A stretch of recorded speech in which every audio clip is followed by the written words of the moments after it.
abrir as nossas Bíblias no Evangelho de João, capítulo de número 3. Evangelho de João, capítulo de número 3, o versículo de número 3. Evangelho de João 3, versículo de número 3. Diz assim a palavra de Deus: Jesus respondeu e disse-lhe: na verdade te digo, que aquele que não nascer de novo não pode ver o reino de Deus. Podeis assentar. Pensando, irmãos, a partir do tema a que me propus falar nesta noite, uma enxurrada de pensamentos que eu creio terem sido vindos de Deus, tomaram a minha mente. Inicialmente desordenados, eram coisas autônomas, distintas umas das outras. E eu procurei fazer uma costura dos assuntos para poder apresentá-los, porque eles têm um núcleo em comum, que é o que dá título à mensagem conforme foi divulgada: a visão espiritual e a vida vitoriosa. O papel de uma visão espiritual para uma vida cristã vitoriosa.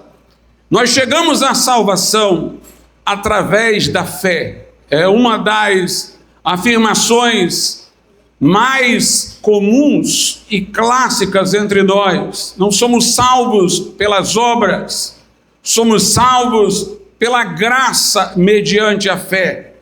Mas a fé é apresentada na Bíblia como se fosse um sexto sentido, um sentido que não é físico, mas espiritual, que permite-nos perceber uma realidade que não se pode medir, pesar, cheirar, uma realidade de natureza inteiramente espiritual. A fé é uma forma de ver. Aristóteles costumava dizer que quando nós queremos resumir os 5 sentidos, a visão, a audição, o olfato, o tato e paladar, nós os resumimos no sentido da visão. A primeira coisa que se nos apresenta é o que é visto.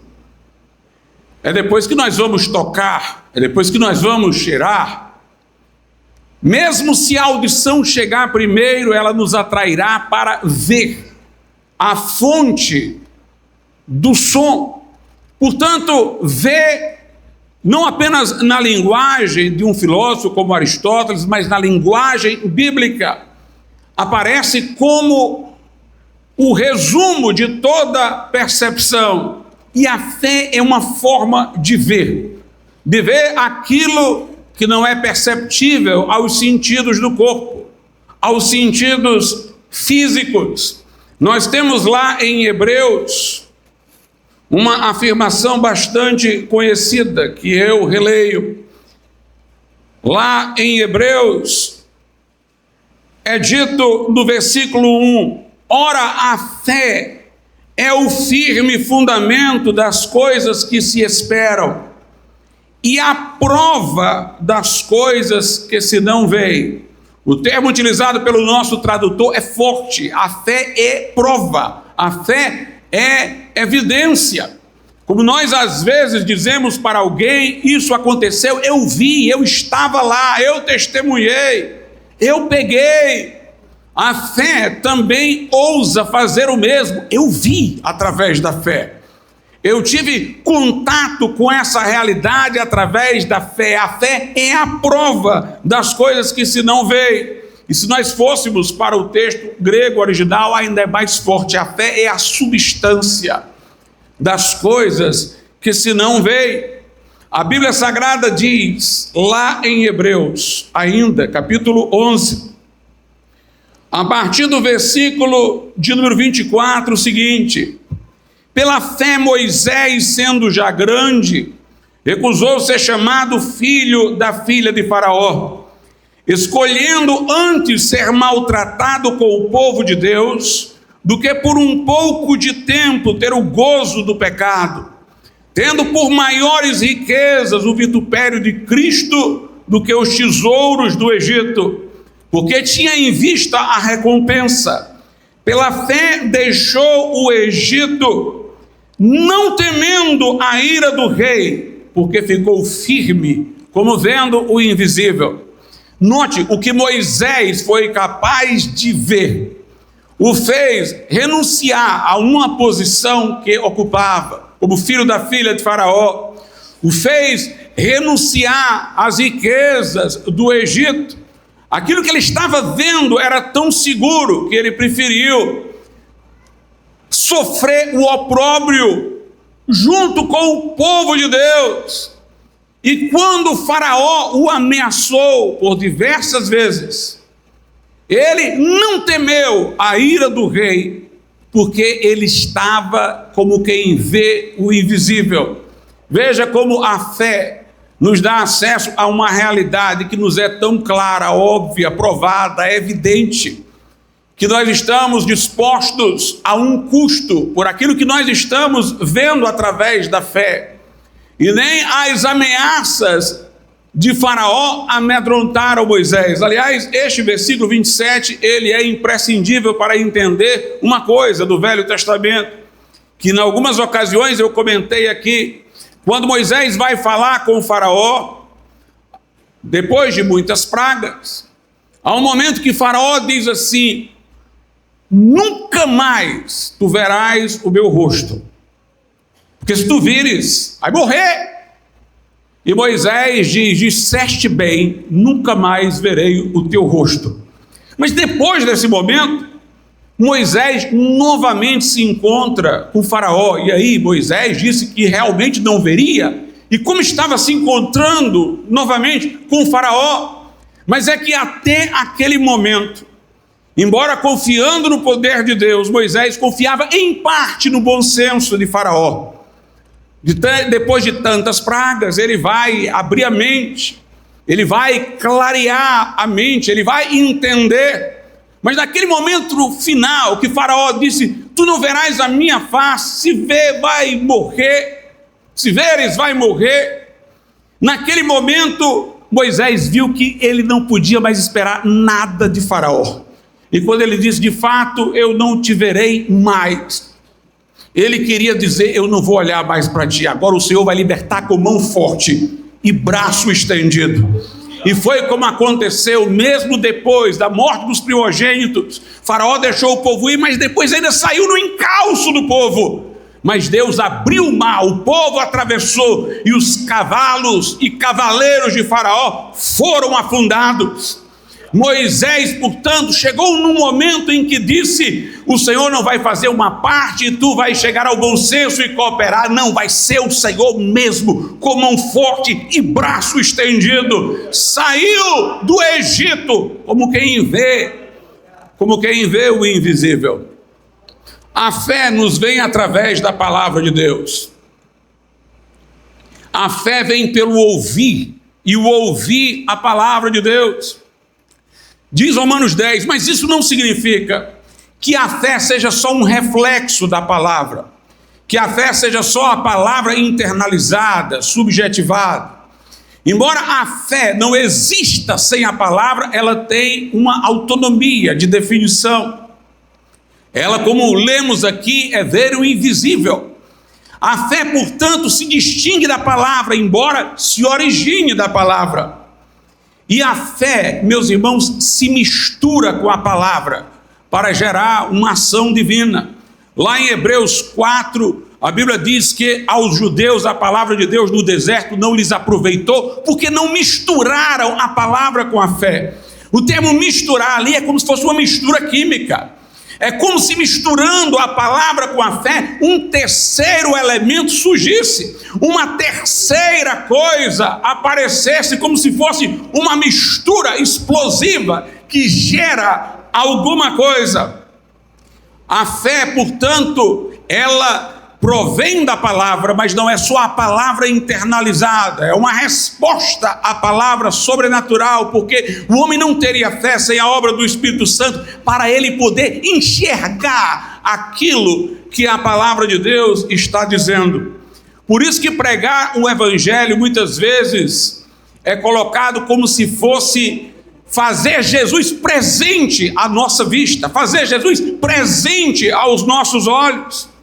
Veja, por exemplo, Gálatas capítulo de número 3.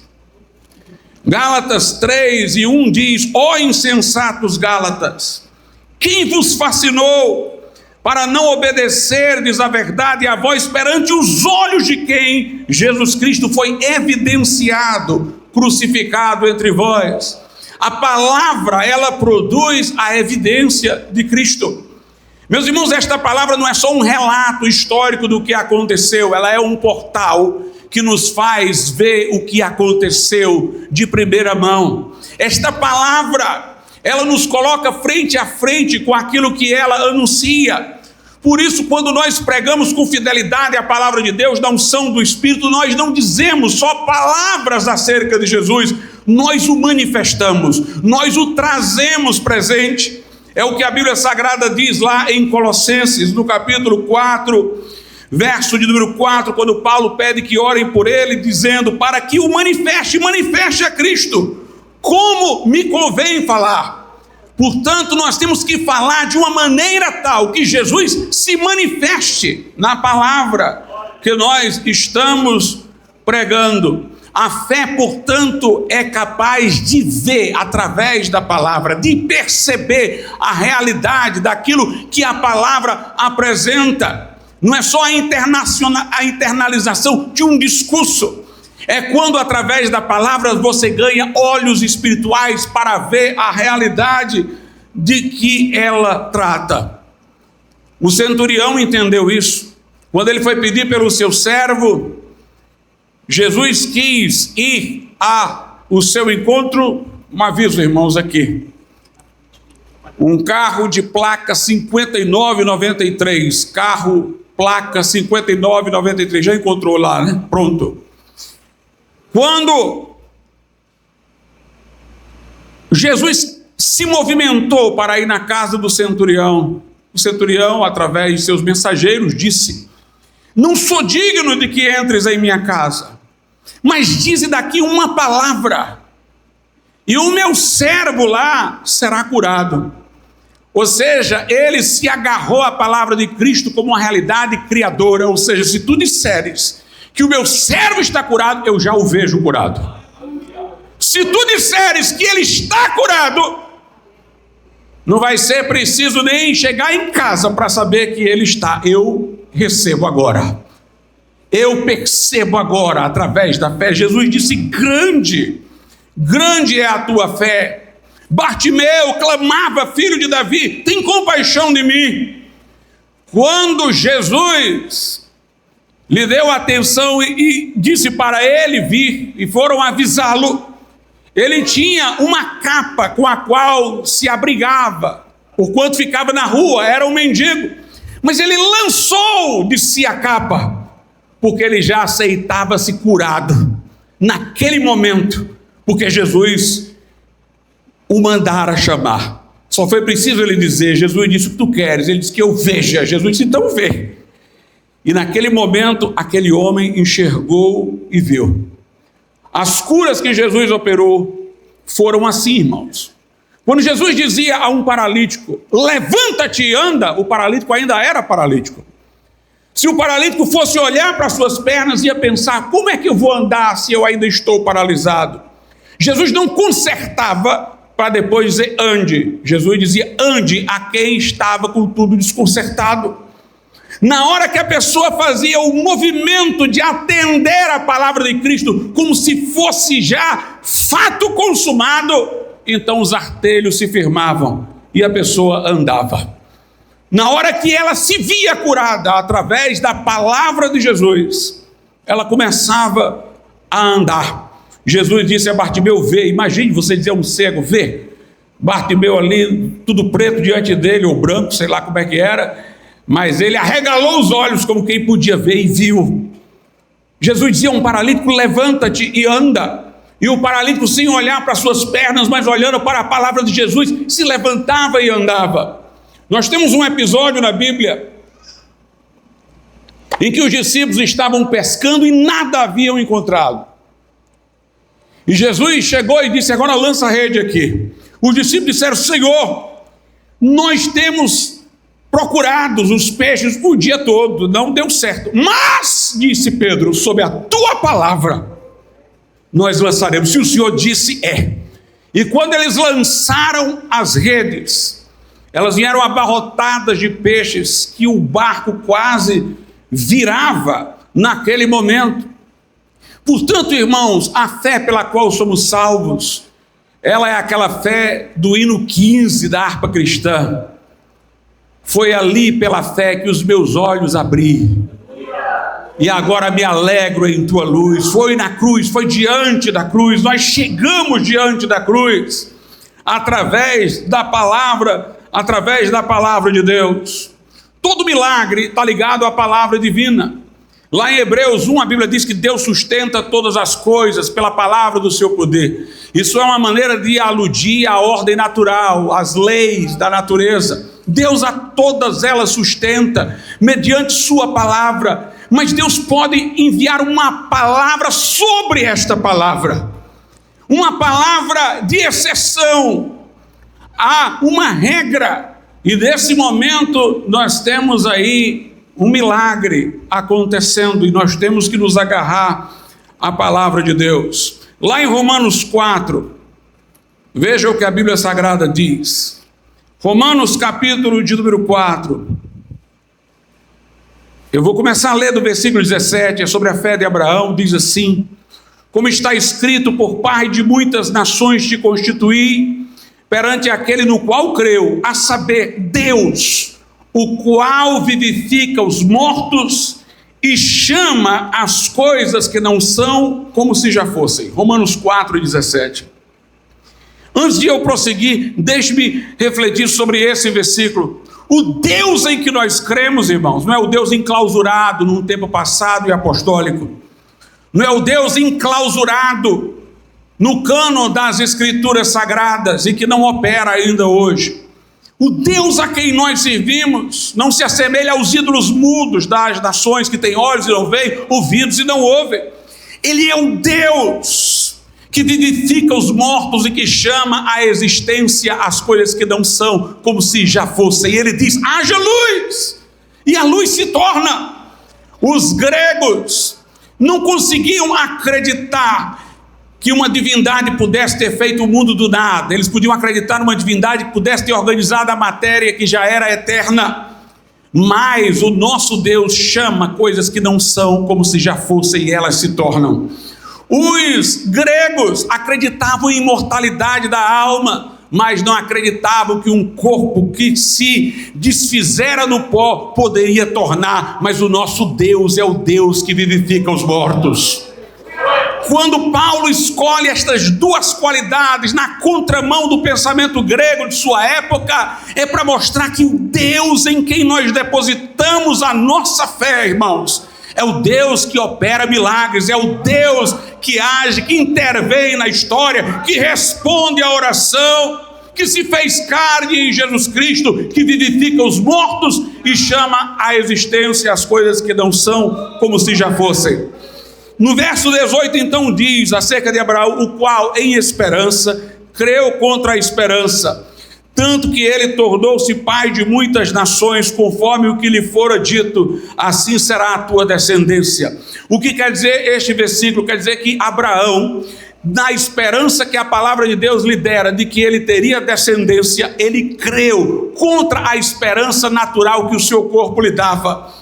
O seu corpo não lhe dava esperança de ter descendência, sua mulher estéril, ele adiantado em anos, mas ele, na esperança que a palavra lhe deu, creu contra a esperança que seu corpo sugeria. Por isso o verso 19 diz: e não enfraquecendo na fé, não atentou para o seu próprio corpo já amortecido, pois era já de quase 100 anos, nem tampouco para o amortecimento do ventre de Sara. e não duvidou da promessa de Deus por incredulidade, mas foi fortificado na fé, dando glória a Deus e estando certíssimo de que o que ele tinha prometido também era poderoso para fazer. Abraão viu descendência através da palavra de Deus, e Deus foi tão condescendente com Abraão que, para estimular a sua fé, ele disse: olha para as estrelas e conta, assim será a tua descendência. Está conseguindo ver para além das estrelas? As estrelas são só um estímulo, como a ceia do Senhor é só um estímulo para você olhar para além dela, para o sacrifício de Cristo. Como o batismo é só um estímulo para você olhar para além dele e ver a sua regeneração espiritual. Olha as estrelas, pois assim será a tua descendência. Abraão creu, Abraão viu, Abraão se agarrou à promessa de Deus, se agarrou à promessa de Deus. A Escritura, meus irmãos, nos mostra inclusive que a nossa santificação, não só a nossa salvação, é através da fé. Nós não somos salvos pela fé e santificados pelas obras. Alguns ensinam mais ou menos isso, mas nós somos salvos pela fé e santificados pela fé. É ligados à videira que nós damos fruto. Jesus disse: sem mim nada podeis fazer.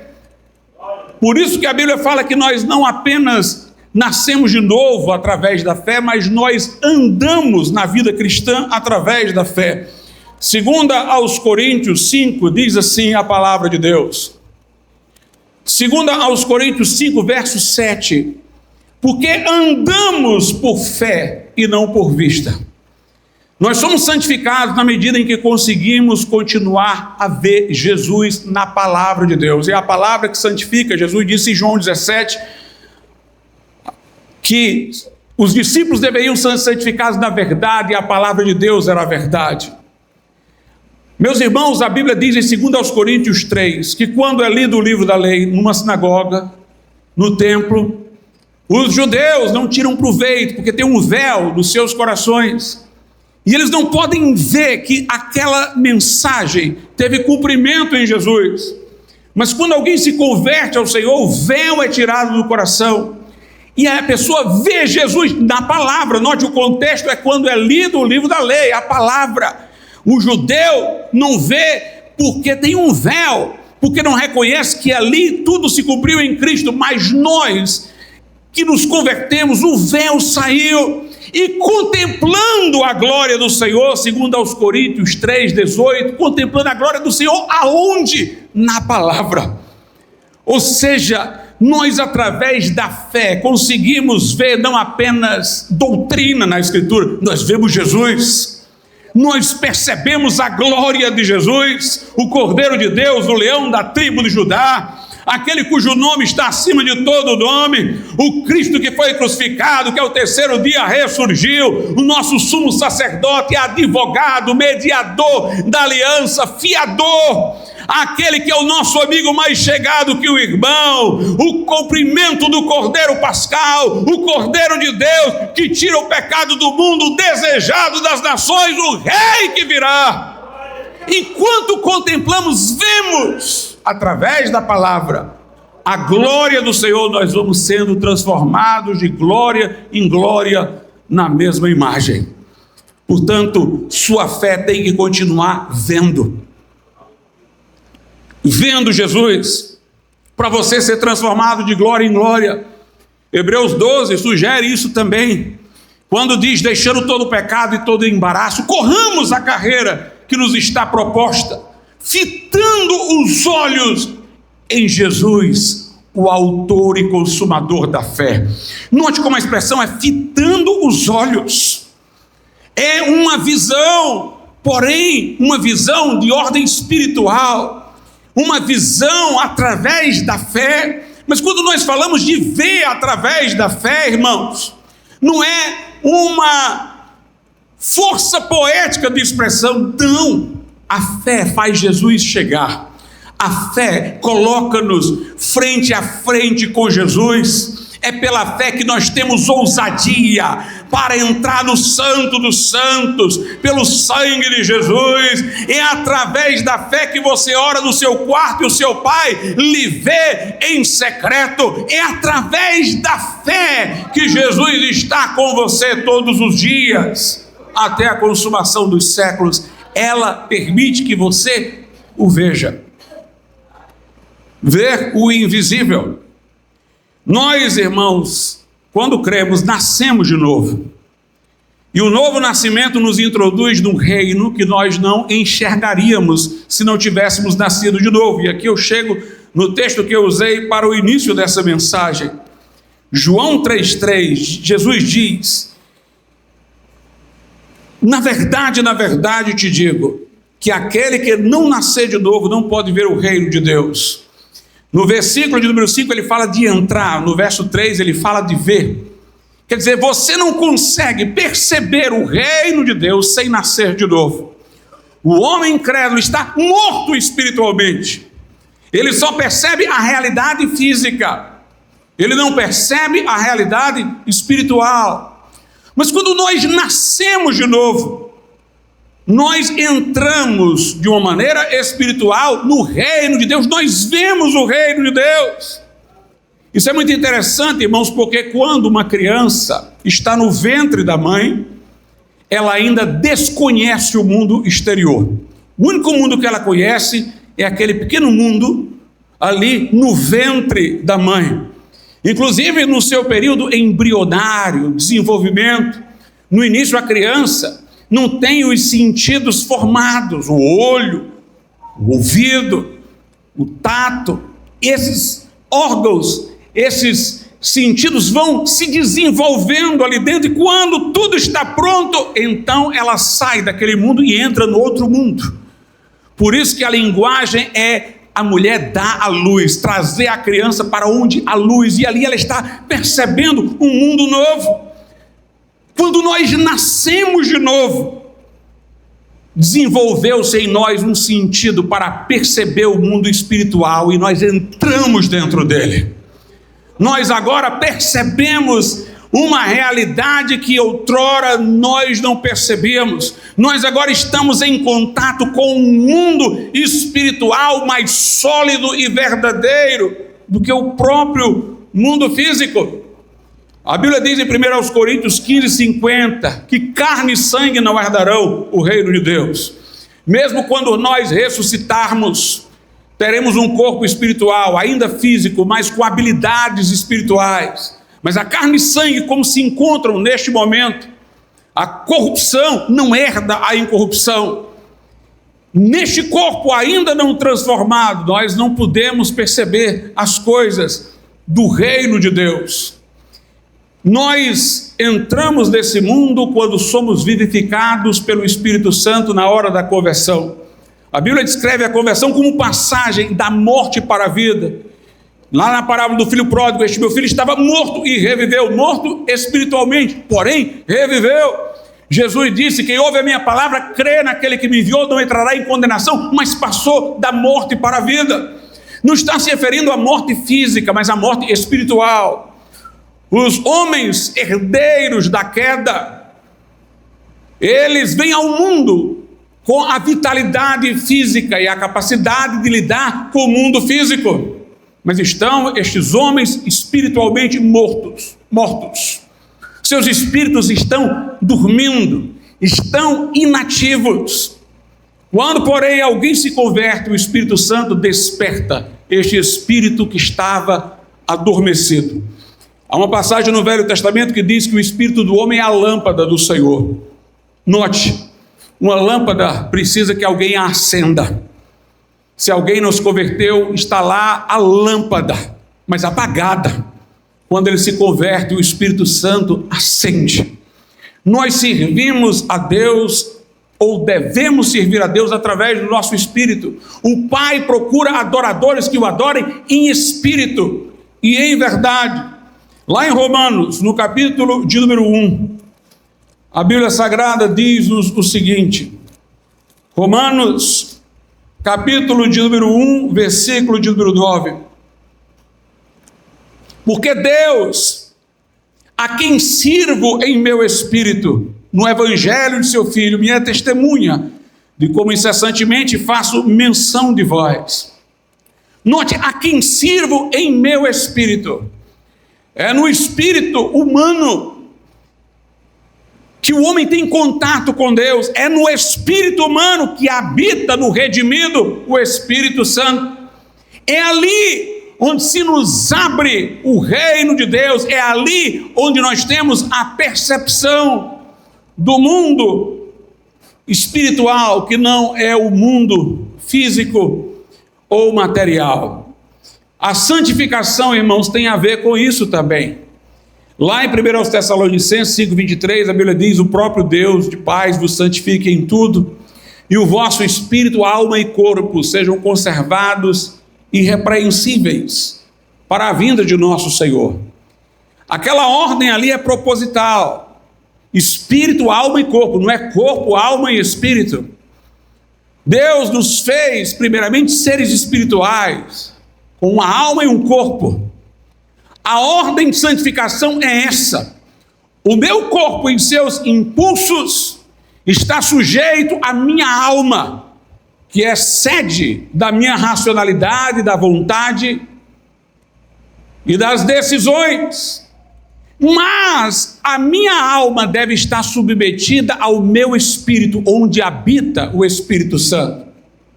Santificação é quando, a partir do nosso espírito, o Espírito Santo controla a nossa alma e pela alma controla o nosso corpo. Essa é a santificação integral, o corpo sujeito à razão, à mente, e a mente sujeita ao espírito. Ao espírito. A Bíblia diz: se nós vivemos pelo Espírito, renascemos pelo Espírito Santo, andemos também no Espírito. A Bíblia diz: andem no Espírito e vocês não vão satisfazer a cobiça da carne.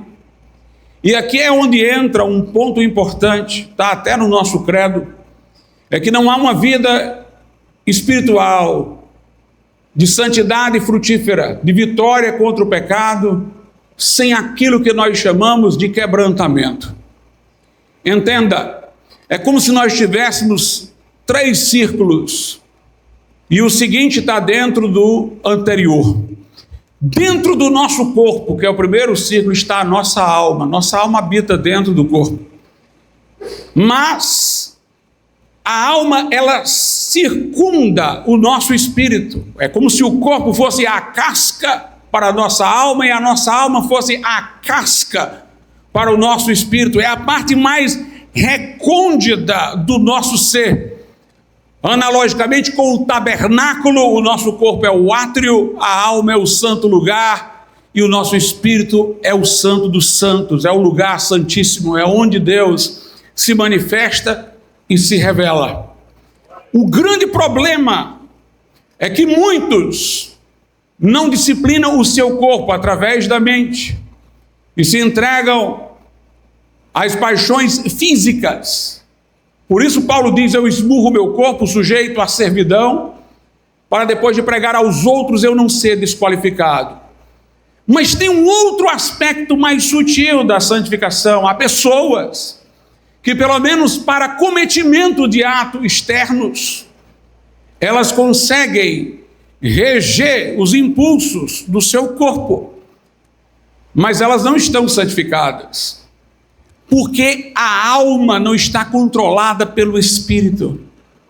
Essas pessoas, elas são soberbas, exatamente pela sua habilidade de autodisciplinar-se, pelos conhecimentos que possuem. Se elas não cometem os pecados vulgares do corpo, elas estão envolvidas em porfias, em disputas, em orgulho, em soberba, em facilidade de se ressentir, em egoísmo, porque a alma não está dominada pelo Espírito. Para que a alma esteja dominada pelo Espírito, ela tem que ser quebrada, irmãos. Ela tem que ser quebrantada. É quando esta casca da alma, que é o invólucro do Espírito, se racha, que o Espírito flui irriga a alma e transborda pelo corpo. É isso que nós chamamos de quebrantamento. Alguém talvez diga, pastor, se o quebrantamento é na alma, porque Davi falou de um espírito quebrantado. Por uma razão muito simples, irmãos. Porque quando algo está enclausurado dentro de outra coisa, toma a forma daquela coisa. Se eu colocar água dentro de uma garrafa, a água está na forma da garrafa. Quando eu quebrar a alma, obviamente a forma em que está o espírito delimitada pela alma vai se quebrar também, o espírito vai fluir. E portanto, na verdade, o quebrantamento é no ego para que o espírito flua, mas o espírito é quebrantado indiretamente, porque também ele sai da forma congelada que estava para fluir. Nós vemos algo sobre isso no sermão de Jesus em João capítulo 7, quando ele disse, quem tem sede vem a mim e beba, quem crê em mim, como diz a Escritura, do seu interior fluirão rios de água viva. Aquele era o grande dia da festa, em que se comemorava o momento em que o povo de Israel no deserto, sedento, reclamava ao Senhor, e Moisés feriu uma rocha, e de dentro da rocha saiu a água. No primeiro momento, Jesus se compara a essa rocha. Quem tem sede, vem a mim para beber. Porque ele seria ferido na cruz, para que vida fluísse para nós. Mas aí ele inverte a metáfora. Porque quem crê em mim, do seu interior fluirão rios de água viva. Ou seja, nós temos que ser também feridos pela cruz de Cristo. Feridos pela cruz de Cristo, não pela cruz de madeira, mas por nossa identificação com Jesus Cristo na cruz. É o significado do batismo, morrer com Ele, ressuscitar com Ele. Paulo diz em Gálatas 2:20, a minha alma, eu já estou crucificado com Cristo. E agora vivo não mais eu, mas é Cristo que vive em mim. E esta vida que eu agora vivo na carne, vivo pela fé no Filho de Deus que me amou e a si mesmo se entregou por mim. É preciso quebrar essa crosta da alma para o Espírito fluir. É preciso quebrar o ego, é preciso quebrar a soberba, é preciso quebrar a autoconfiança, é preciso quebrar o egoísmo, é preciso quebrar a hipersensibilidade, é preciso acabar com o complexo de superioridade, de inferioridade, porque você não é vítima e nem é o maior, você é o crucificado e Jesus tem que viver em você. E Jesus tem que se manifestar na sua vida. Essa é a lógica da santificação. Lá em Hebreus 4, versículo 12, a Bíblia diz que a palavra de Deus é viva e eficaz, é mais penetrante que espada aguda de 2 gumes, e vai até ao ponto de dividir a alma do espírito, juntas e medulas, e apta para discernir pensamentos e intentos do coração. A medula fica dentro do osso da coluna vertebral, mas a espada da palavra quebra para chegar na parte mais interior, vai até a divisão da alma e do espírito, vai quebrando a alma até chegar no limite onde o espírito flui. Nós temos, irmãos, que inclusive aprender também, é um outro sentido desse versículo, a distinguir o que é da alma e o que é do espírito. Uma pessoa pode cantar bem, mas está procurando apenas aplausos. Uma pessoa pode pregar bem, mas está procurando glória e manipulação. Uma pessoa pode mostrar um esforço em fazer a obra, mas está tentando apenas concorrer em imagem com outras pessoas. A mesma coisa que pode ser feita de maneira espiritual, pode ser feita desta maneira carnal, na soberba da alma. Nós temos que distinguir. Se você por qualquer coisa se ressente, então é o seu ego que está agindo. Porque Cristo foi esbofeteado, cuspido e abençoou os que o maldiziam. Se é Cristo que está transpirando em você, você não está ressentido com aquilo que sofre. Mas se você está se ressentindo com qualquer coisa, se você é dependente do reconhecimento dos outros, então é a sua alma que está agindo. Você não está servindo a Deus no espírito, mas apenas no nível da alma. Nós devemos estar, irmãos, aptos a distinguir isso aí. A nossa santificação depende também do que alguns autores, como Jonathan Edwards, chamavam de prática da presença de Deus. O homem espiritual, nascido de novo, entrou no reino, tem os sentidos espertos, não vive na dimensão da alma, mas o espírito o domina. Ele tem a fé para ver o invisível, ele reconhece que Deus está com ele em todo lugar, em todo momento. E por isso ele conserva o temor que leva à santidade. Paulo disse: não só na minha presença, mas também na minha ausência, desenvolvei a vossa salvação com temor e tremor. Ora, o temor e tremor vai ser de quem? Se é na ausência de Paulo, é o temor e temor na presença de Deus. Nós temos que andar na presença de Deus. Moisés não temeu a ira do rei, porque Moisés andava na presença de Deus. Deus disse a Abraão: anda na minha presença e ser perfeito. Elias entrou lá no palácio de Acabe, e Acabe o confrontou, o chamou de perturbador. Mas Elias entrou dizendo: vive o Senhor, perante cuja face estou. Era uma expressão de Elias para dizer o seguinte: não adianta nem fazer cara feia, Acabe, porque eu não estou olhando para ti, eu estou na presença do Senhor. Eu estou perante a face de Deus, e não adianta fazer cara feia, porque eu não estou na tua presença, eu estou na presença de Deus.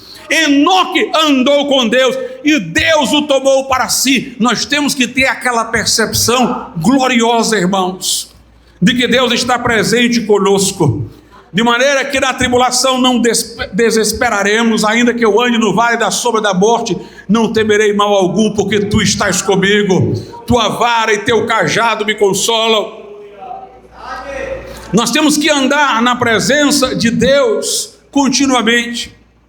Uma das coisas que às vezes me deixa triste é ver em certas igrejas pentecostais a vulgaridade das conversas, as pessoas conversando sobre coisas espirituais, mas em tom de brincadeira, de gargalhada, como se elas não estivessem diante de Deus ali, como se não estivessem na presença de Deus. É claro que não estou dizendo para nós não sermos bem-humorados e que não haja coisas que são engraçadas no nosso contexto, mas há pessoas que já virou um vocabulário de moda, as coisas espirituais, para chacoalhar, para a zombaria, e elas não percebem que elas jamais teriam esse linguajar se realmente estivessem se sentindo diante da presença do Todo-Poderoso.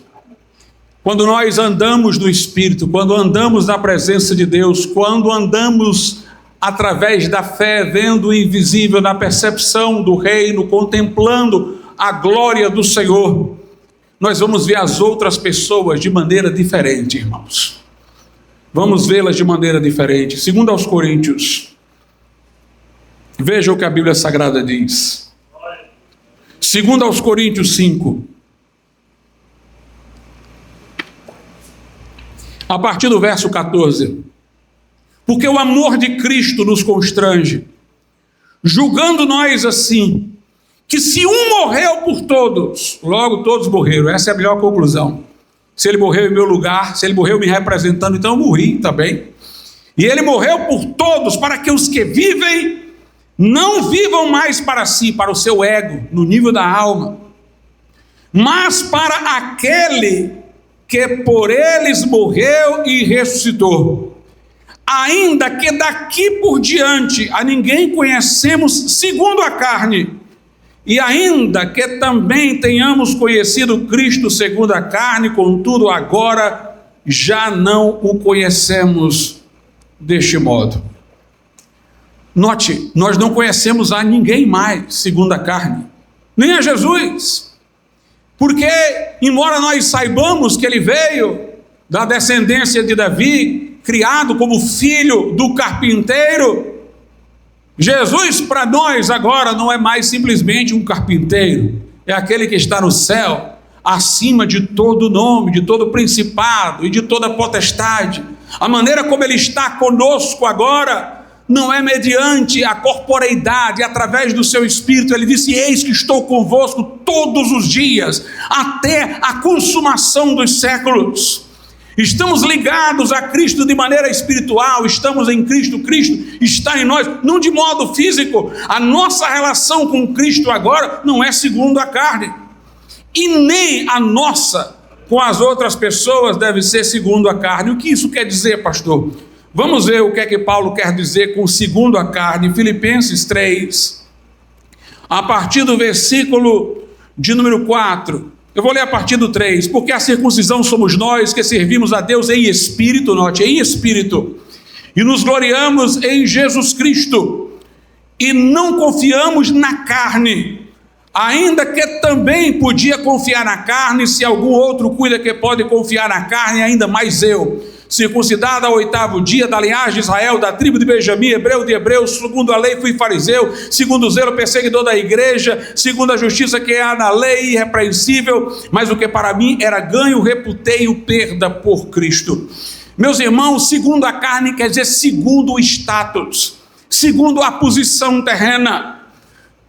Nós não podemos valorizar os ricos e nem desvalorizá-los. Nós não podemos considerá-los segundo a carne.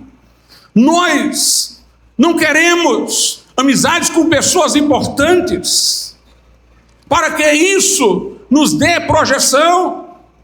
É preferível, irmãos, o irmão mais simples que está lhe mantendo de pé com as suas orações, do que a sua amizade mais influente, que só furta o seu coração das coisas sagradas.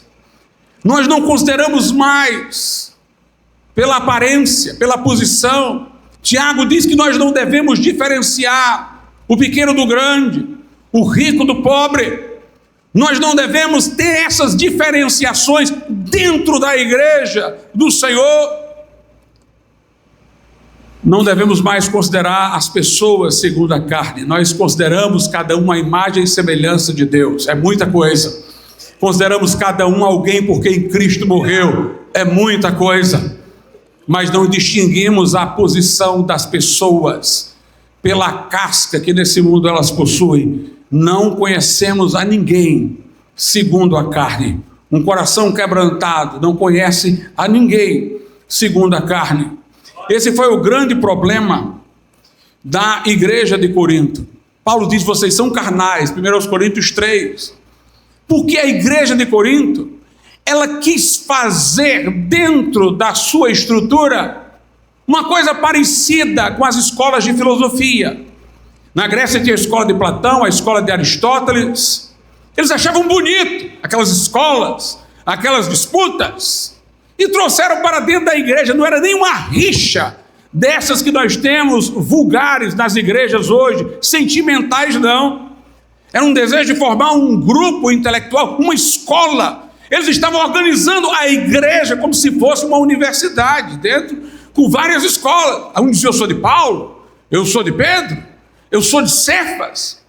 Paulo diz então em 1 Coríntios 3, vocês são carnais, vocês andam segundo os homens, vocês estão agindo como se fossem pessoas naturais, não renascidas. Nós não podemos considerar ninguém segundo a carne.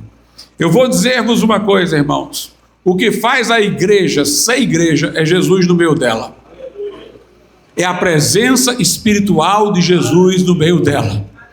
Quando Jesus disse: onde estiverem 2 ou 3, Mateus 18, reunidos em meu nome, o que ele quer dizer é que nós vamos estar reunidos em torno da personalidade dele. O nome é a identidade pessoal. Nós não nos reunimos em função de um pastor, nós não nos reunimos em função de um cantor, nós nos reunimos não em função de uma denominação, de um projeto humano. Nos reunimos em torno da pessoa de Jesus. E quando nos reunimos em torno da pessoa de Jesus, ele está no nosso meio. Estou eu no meio deles. Não é só no meio, no centro, não. Ele está entre cada um de nós. Porque a Bíblia nos compara a pedras vivas num edifício, como se nós fôssemos tijolos. O que prende um tijolo do outro é o cimento, é a massa. Jesus é aquele que está lá ligando um no outro. Ele não é só o mediador entre Deus e os homens, ele é o mediador entre um crente e outro. Ele é que nos cola, ele é que nos junta. Se nós nos reunirmos não em nome de Jesus, ele não estará no nosso meio para nos juntar. Aí nós não teremos uma igreja, nós teremos uma associação religiosa, nós teremos um clube religioso, mas nós não teremos uma igreja. Por isso que Paulo foi tão duro em 2 Coríntios 11, 20 e 21, quando Paulo disse aos de Corinto: olha, quando vocês se reúnem não é para melhor, é para pior. Vocês não tomam a ceia do Senhor, vocês tomam a ceia de vocês.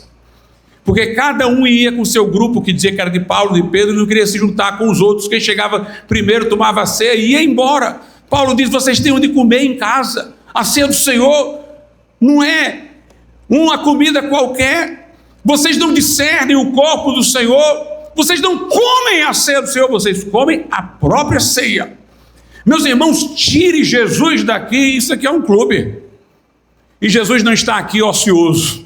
Ele é aquele que anda no meio dos 7 candeeiros de ouro.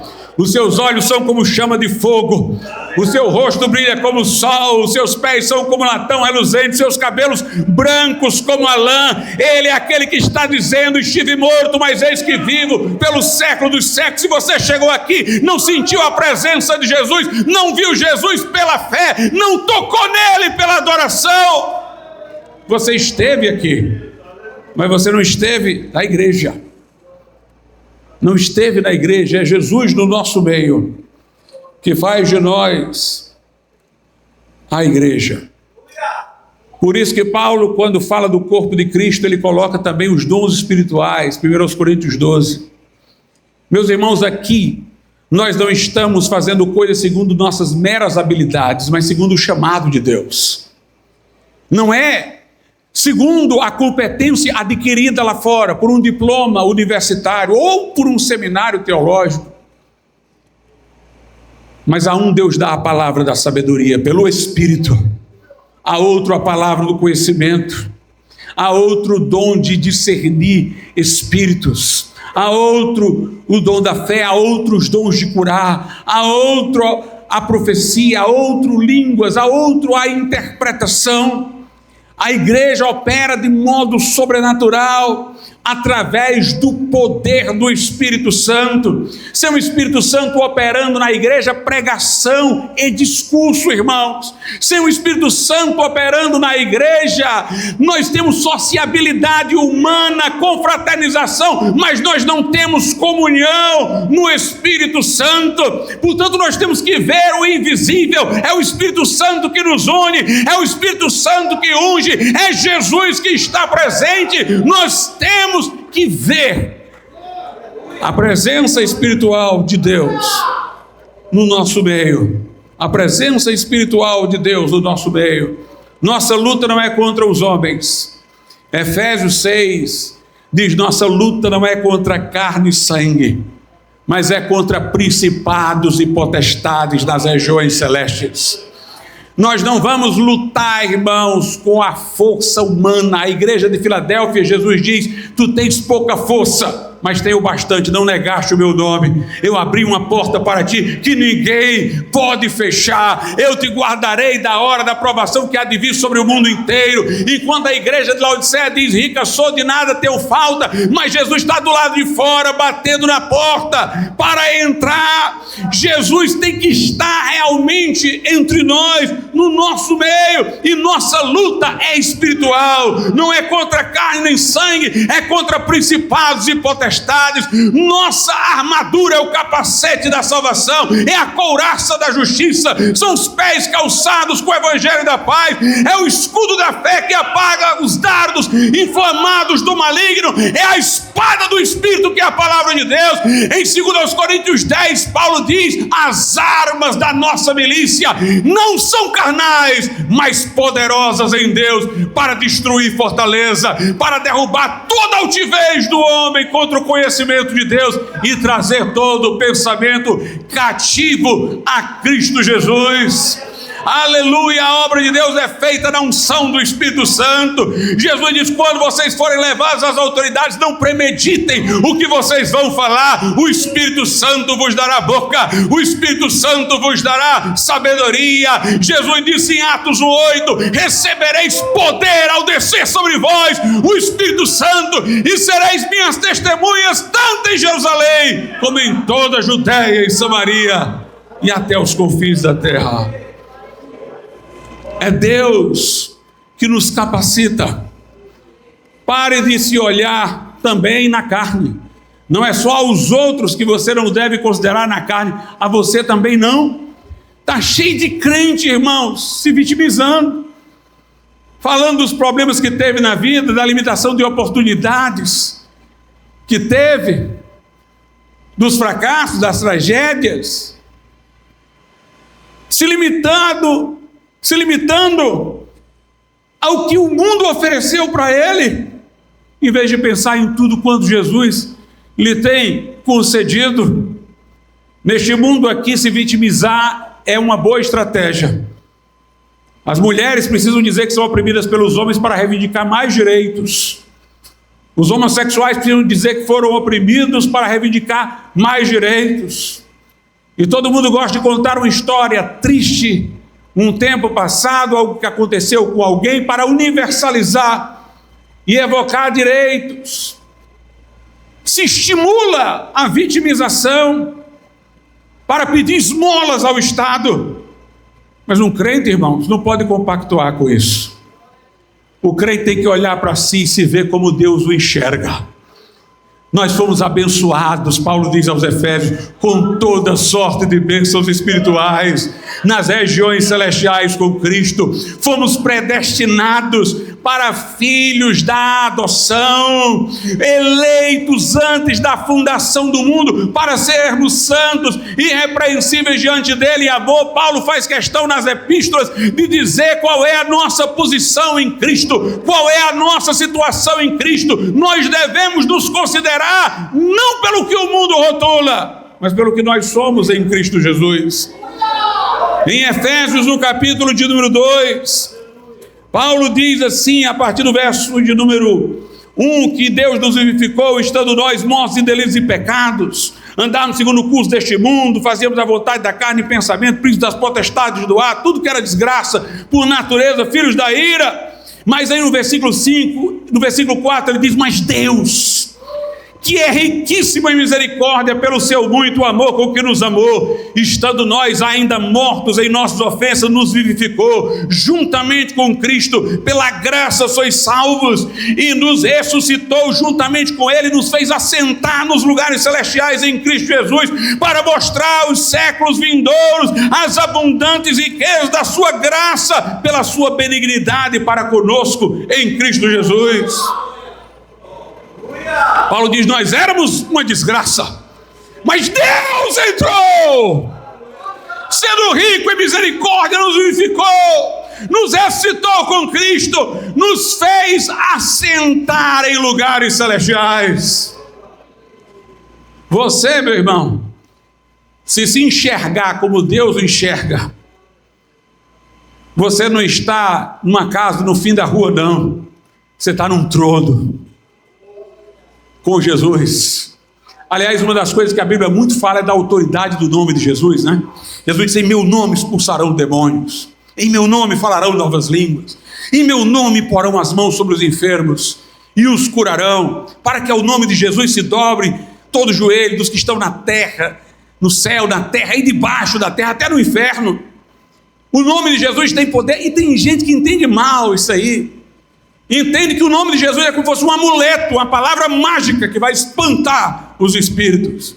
Usar o nome de Jesus, irmãos, é usar a posição que você tem em Cristo. É quando você entende quem você é. Eu estou assentado em regiões celestiais com Cristo. É assim que eu me vejo, como Deus me vê. Tem demônio perturbando aqui, está embaixo, eu estou em cima. Nas regiões celestiais, está embaixo, eu vou dar ordem, como o rei da ordem, em nome de Jesus, porque eu estou em Jesus. Em nome de Jesus, sai dele! Se você usar o nome de Jesus e não entender a sua posição, está resmungando todo dia, se vê só a luz das oportunidades perdidas e vai usar o nome de Jesus, vai ter demônio lhe colocando para correr. Mas se você sabe a posição que ocupa, sabe onde é que está, você fala de cima para baixo com as trevas: sai em nome de Jesus. Essa é a autoridade do nome de Jesus.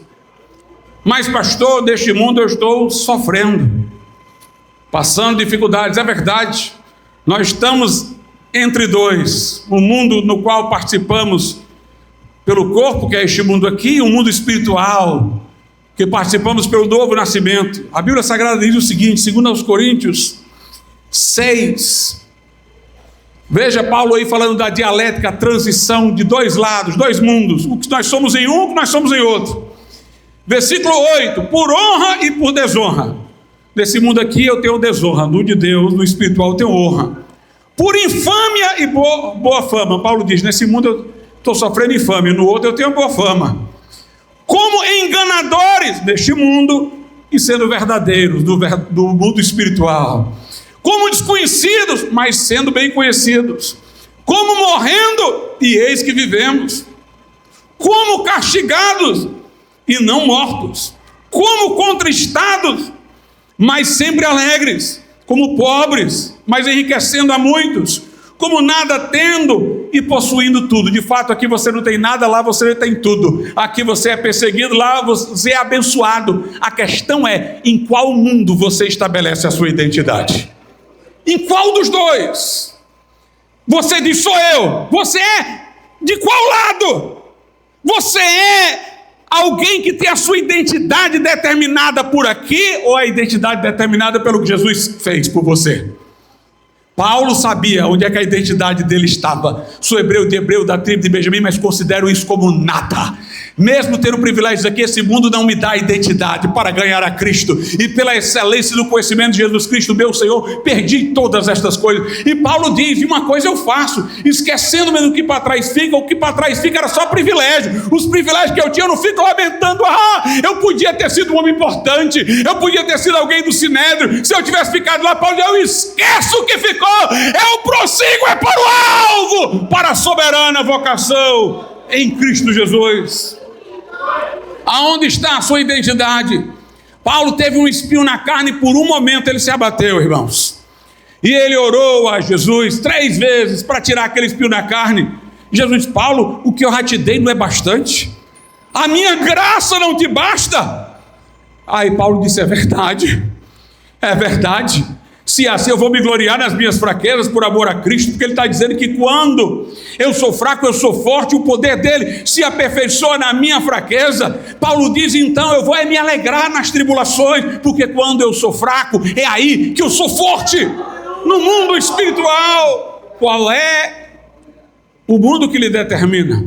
É aquele em que Deus lhe colocou, ou é este aqui, em que você ainda atravessa pela peregrinação física? Meus irmãos, nós temos que começar a ver as coisas espiritualmente e as grandes possibilidades. Veja o que está escrito lá no segundo livro de Reis, capítulo 6, a partir do verso 15.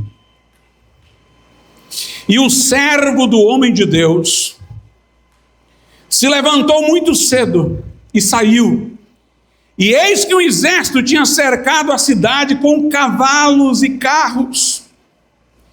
Então o seu servo, o servo do homem de Deus, lhe disse, ai meu senhor, que faremos? E ele disse, não temas, porque mais são os que estão conosco do que os que estão com eles. E orou Eliseu e disse, Senhor, peço-te que lhe abra os olhos para que veja. E o Senhor abriu os olhos do moço e viu, e eis que o monte estava cheio de cavalos e carros de fogo em redor de Eliseu. Às vezes você está pensando que está tudo perdido, mas é porque você precisa pedir a Deus olhos para ver, olhos para enxergar. Tem crente que diz, este mundo está tão duro, Jesus está dizendo: levantai os vossos olhos e vejam que os campos estão brancos para a ceifa. É a hora da igreja marchar, irmãos, e ganhar almas. Alguém diz: pastor, então é para a gente viver só nesse nível espiritual? Um nível espiritual impacta este mundo. Quando nós vivemos na plenitude espiritual, a glória de Deus se estampa em nós. O mundo vê as nossas boas obras e glorifica o Pai que está nos céus.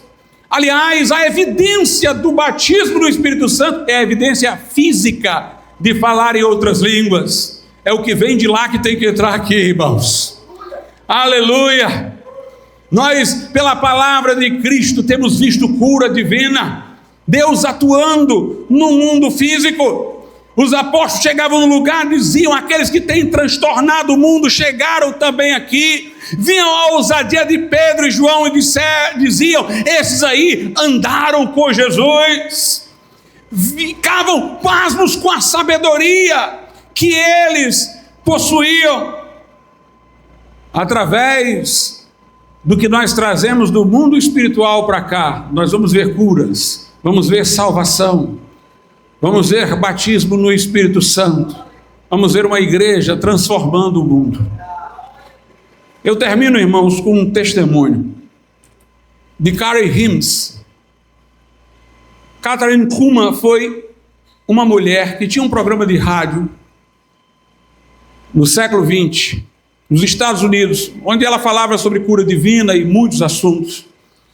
E ela ia aos lugares e fazia cultos para os ouvintes do programa comparecerem, e lotavam teatros. Essa mulher, irmãos, era uma pentecostal moda antiga. Só usava vestido, a roupa lá no talo, as mangas aqui no punho. Só cantava hinos clássicos, ela gostava dos hinos clássicos. Diz que quando ela pregava nesses teatros, eram hinos bem tradicionais e uma grande reverência. E quando se fazia silêncio, alguém dizia que a pessoa podia ver a página de uma Bíblia sendo passada. Era aquela reverência, aquela grande reverência. E se Deus deu uma habilidade àquela mulher, irmãos, foi de criar ambientes de fé. Eu não vou nem dizer que era o dom de cura que ela possivelmente tinha, mas era o ambiente de fé, a reverência, a solenidade das suas reuniões, a expectativa de que Deus ia fazer alguma coisa ali, dava lugar a grandes milagres. E Carrie Himes foi um homem que serviu aos Estados Unidos na Segunda Guerra Mundial. Ele estava numa operação para tirar pessoas que estavam prisioneiras dos japoneses, e ele ia num caminhão, e o caminhão passou por cima de uma mina, explodiu, e morreram muitas pessoas, mas ele escapou. Passou várias semanas em coma, transitando entre a consciência e a inconsciência. Passou por mais de 41 cirurgias. E finalmente voltou para sua casa um homem paralítico que tinha hemorragias constantes. Mas ele era um homem crente. E ele um dia ouviu que Kathryn Kuhlman iria pregar na Pensilvânia. Ele morava na Flórida. E ele sentiu que Deus iria curá-lo. Ele dizia que estava tão mal que se ele não fosse curado logo, ele morreria em pouco tempo. Aquele homem, irmãos, não quis ajuda de ninguém. Ele se aventurou a essa viagem. Ele foi de ônibus, se arrastando. E quando ele chegou no lugar, o culto tinha terminado. Ele tinha se equivocado quanto ao horário do culto. Um taxista o levou. Ele estava com muitas dores e sangrava. E ele esperou 48 horas, 2 dias, pela próxima reunião. Mas ele estava vendo a cura. Era uma coisa impressionante. Deus falou com ele e ele sabia que ia ser curado. E ele entrou no teatro com muita gente ajudando, porque ele não conseguia andar. E quando ele entrou, estava lotado. Ele não tinha nem onde sentar. E ali ele se abateu mais uma vez e uma senhora disse, como se já soubesse o que ele havia vindo buscar, até pela aparência física dele. Ela disse: eu já fui curada, sente no meu lugar. E ele sentou ali naquele lugar. E Catharine Kuhlman disse: hoje eu não vou pregar sobre cura, eu vou pregar sobre vida interior. E ele disse: meu Deus, eu me desloquei nesse longo esforço, porque eu vi a minha cura, eu vi que seria curado, e ela vai pregar sobre outra coisa. Ela então pregou uma mensagem, fez um apelo, umas 50 pessoas aceitaram Jesus, e quando ela terminou, cantaram um hino, e ela foi fazer a oração de término, e levantou a mão. Mas aí ela não orou, ela parou. Ficou um silêncio no lugar que dizia que se uma página fosse mexida na Bíblia, todo mundo ouvia. E ela desceu como um dedo na direção dele e disse: você é da Flórida? Ele disse: sou, e ficou surpreso de como ela podia saber. Ela disse: então levante e ande. Ele disse: eu não posso, porque eu sou deficiente. Ela não deu explicações, olhou de novo para ele e disse: levante e ande. E ele levantou-se, e os pés se aprumaram, mas ele ainda sentia uma insegurança. Ela disse: solte a muleta direita. Ele estava com a muleta, ele soltou a muleta direita e sentiu que não tinha se perturbado, e soltou a outra muleta também. Ela disse: agora venha até aqui, onde eu estou, venha aqui na plataforma. 2 homens correram para ajudá-lo, caso ele caísse. Mas ele disse: naquela hora eu corri, e comecei a correr em cima daquela plataforma e glorificar a Deus. Quando ele chegou em casa, os seus filhinhos estavam brincando. E então os seus filhos começaram a sorrir, a pular e a se alegrar. E este homem, irmãos, montou um negócio, prosperou na vida e passou a investir grandes somas de dinheiro, muito mais do que o seu dízimo, na educação cristã, porque ele dizia: o que nós precisamos é de pessoas que sejam educadas no Evangelho.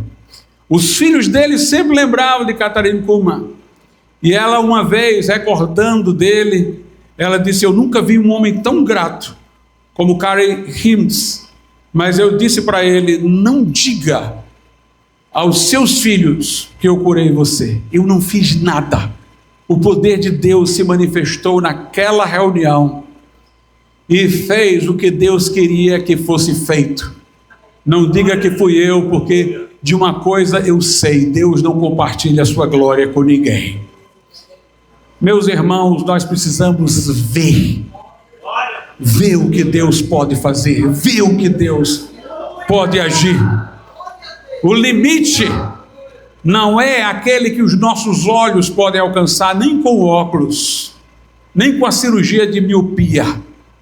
O limite é o trono daquele que está acima de todo nome. Vamos ficar de pé.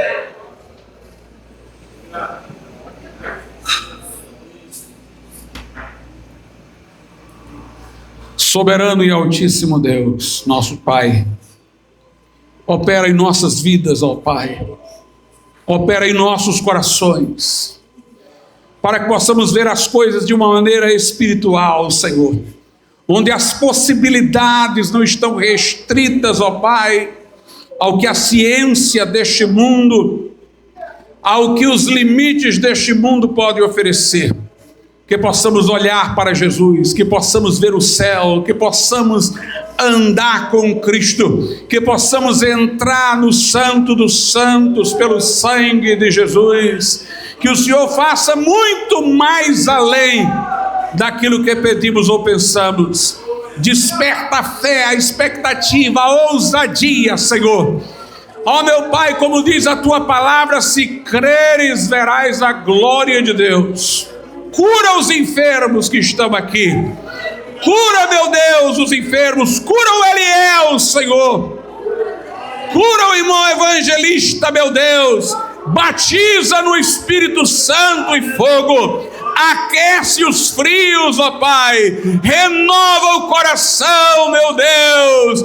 Fortalece a fé, Senhor da glória.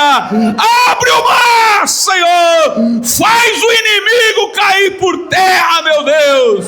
E estabelece na tua casa a autoridade da tua palavra, meu Deus.